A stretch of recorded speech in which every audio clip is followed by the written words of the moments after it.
Yedin oğul beni yedin, burada kuşa derdim dedim.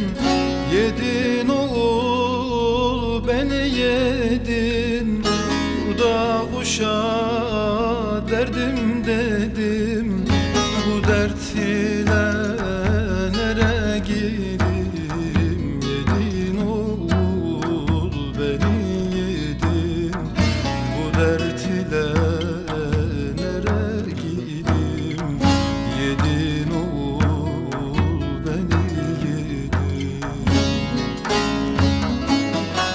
Gülüm diken oluverdi, ciğerimi deli verdi.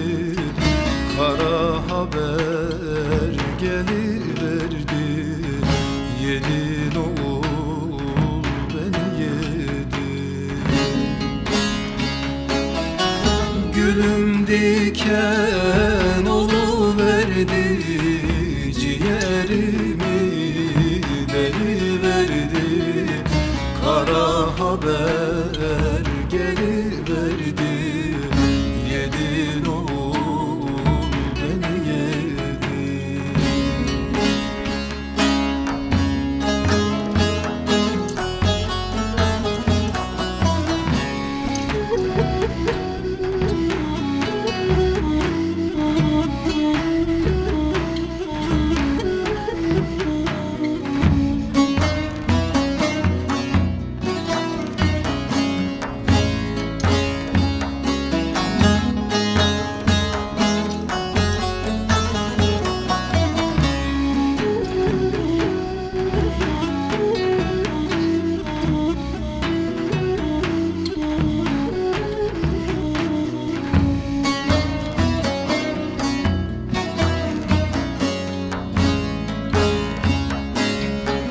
Benim yaram çok derinde, acın kaldı yüreğimde.